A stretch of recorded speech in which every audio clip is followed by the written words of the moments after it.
I'd managed to avoid for 30 years. I'd been nailed by a giant snake.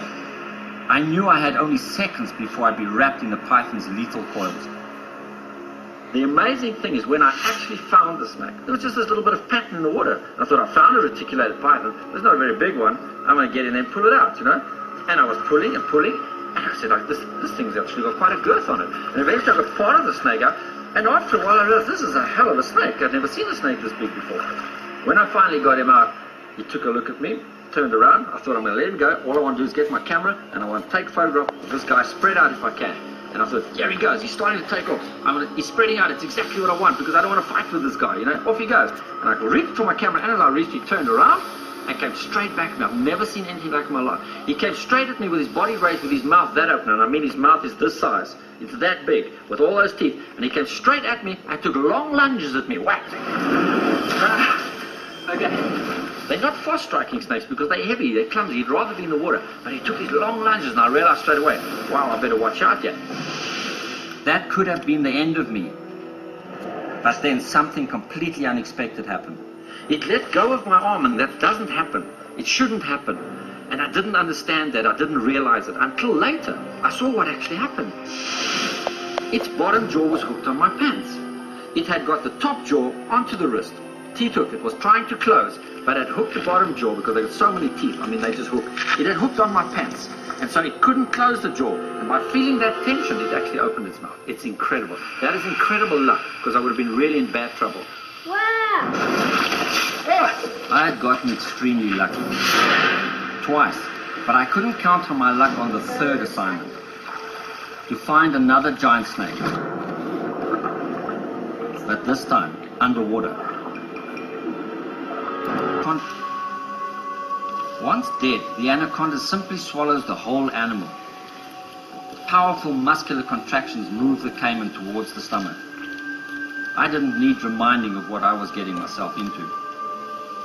I knew about the power of these snakes, and it is an incredibly dangerous snake, and they use those coils.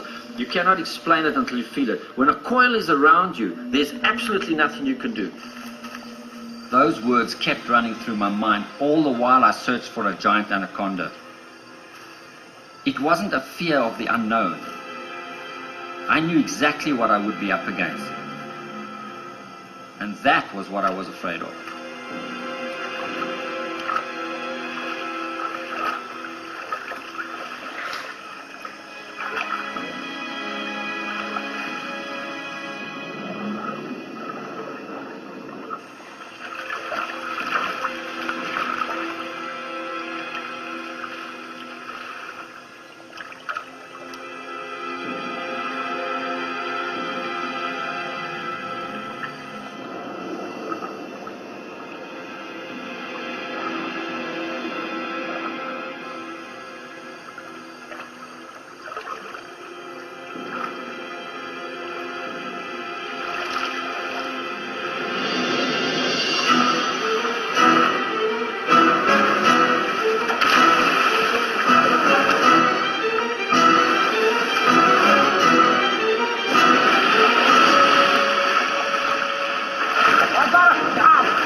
Coiling around me. If it pulled me underwater, I would be in big trouble.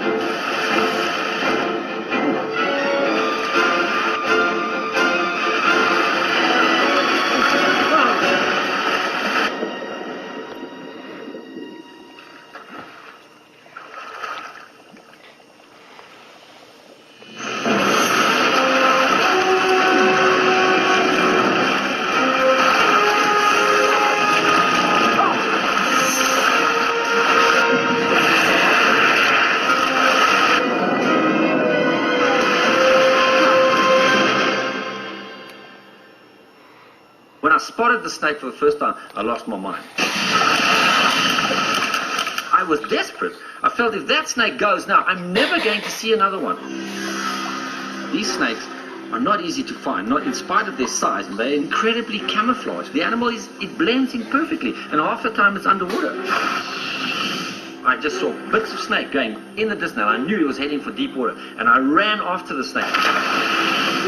And I ran to the water until I couldn't run anymore. I was actually up to my waist, and I just lunged forward and grabbed onto the snake. And just held on.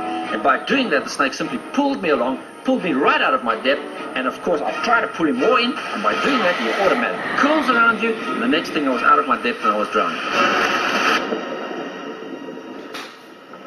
So I held on with life, I tell you, I held on with everything. But I went under with all this weight on me, and the snake's gripping. He now grips because there's something to grip on, but continuously moving away, and I had to pull in, hold my breath, got a touch, I could just feel my toes touching ground, kick myself up again, grab some air, and just hold on, and try and work my way back. If I think about it now, I nearly drowned. I nearly got killed by that snake.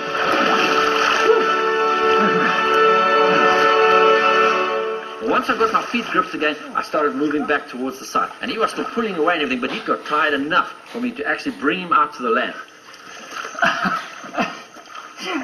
We both died. And amazingly, at that time, didn't even strike at me, didn't try and bite me or do anything. It was incredible, and I was able to photograph the snake right there where I caught it. This is what makes it all worthwhile.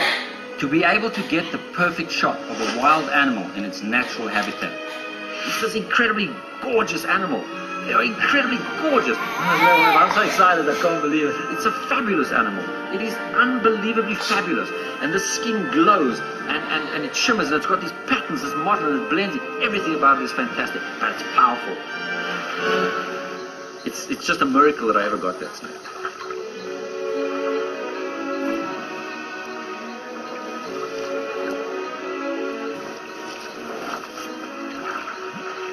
I had survived the bite from that wise old snouted cobra, escaped the jaws of the giant reticulated python, and I nearly drowned in the coils of that powerful anaconda.